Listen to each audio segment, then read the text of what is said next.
The quickest way you want to get fired off one of my job sites, steal the scrap copper. Take the scrap copper and put it in your pocket, put it in your trunk, put it in your tool bag instead of in our communal bin. That's your fastest way to be taken off my job. That's everybody's money right there. First of all, that's my money. But that's something that I'll allow you guys to have. But not just you, okay? You're not the only one. So when you have, if you're left on a job, your journeyman left, you're the assistant, he left, you say, listen, finish this up, put the covers on, let's clean up. And you got a bunch of pieces of scrap copper. Make sure you put them in a communal bin, okay? Whether you put it in a bag, in a bin somewhere, if you're left to drive home in your own personal vehicle, don't take it home. It's not yours, okay? Usually what happens is that builds up to a significant amount, and then at Christmas time, we all get together, strip it, and we have a nice Christmas party. So that's all of our monies.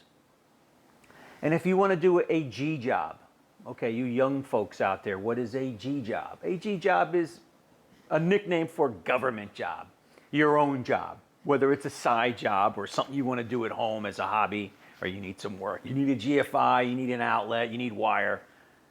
Just ask me.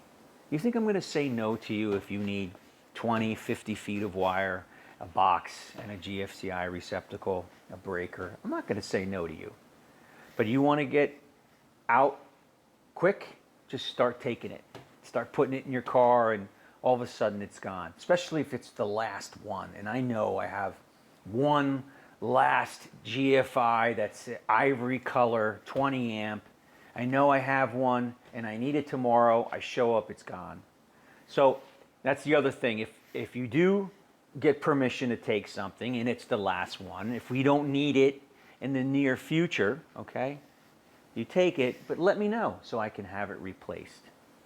And same with tools. You shouldn't be borrowing anybody's tools.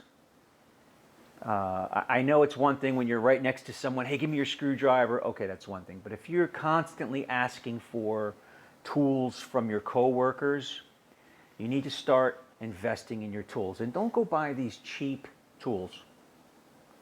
Make sure you buy quality, Klein, Ideal, electrical tools. Ones that are insulated and ones that will last you a lifetime. You take care of these tools and you'll have them forever, okay? And then the other thing I want to say is, new guys, we talked about steel-toed shoes. That's because I'm old school. Yes, I'm incorrect. It's composite-toed shoes, right? Just something to protect your toes, right? And get a non-contact voltage tester. That orange pen, you can get them from on Amazon, or you can get them from Home Depot. They're about 20 bucks. You can clip it on, it looks like a pen. You turn it on and you can go up to any different voltage and you can determine if it's live or not. Because even if me, the owner, tells you, hey, I want you to go change that receptacle. I got the power off. I shut it off. I made sure that it's locked out.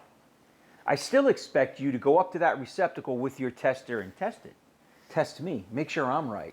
Make sure I'm not thinking of something else or confused. And the other really important part that you probably won't understand as a new person right now, but a lot of you veterans will, when you're dealing with commercial lighting, never forget that there are emergency circuits in commercial lighting. Meaning, even if you turn the light switch off on the wall, there's a high chance that there's still power. And in the United States, the industry standard is 277. So you have 277 volts potential to ground that's still on because it's part of the emergency circuit, emergency lighting. So that way, if power were to go out, the generator would turn on, or there would be, some alternate source or battery backup. So remember, always test the voltage. So if you turn the light switch off, you've got your contact, boom, you can test and see, hey, is there an emergency circuit included in here? That's my tip for today. And keep going with this field, guys. It's amazing. You're going to be extremely, extremely successful. You're going to love it. And I did watch a video of a guy doing a parody saying he was a union electrician, because I'm not union and I don't advocate going union at all. I recommend you working for someone like me, get your hours in, and then go out on your own and become extremely wealthy. But I was watching this parody and the guy said, "Hey, did you hear there's no more work after this?" That stinks, man. That's the corporate trap. That's what the corporate executives have to go through, right? These people are worried that they're going to lose their job.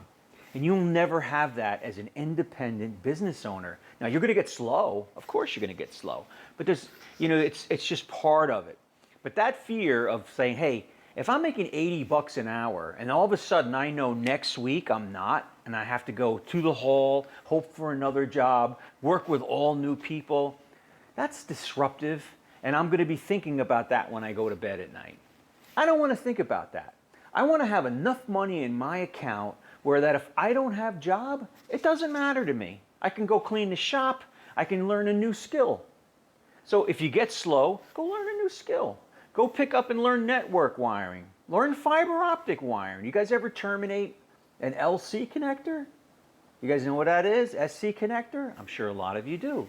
Have you terminated Cat 5e wire, Cat 6 wire? No? Learn about it.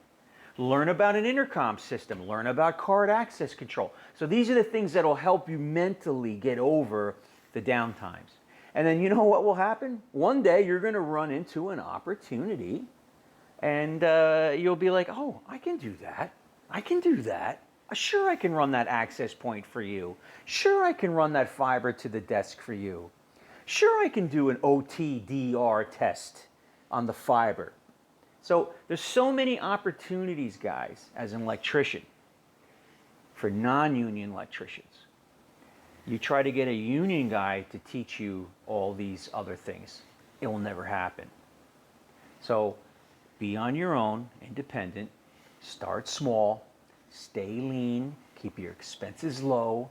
Who cares how many guys you got, how many vans you got? Work by yourself, work out of your car, work out of your closet. Doesn't matter. What matters is your ability to do the job. Someone's at my door. I'll see you on the next one.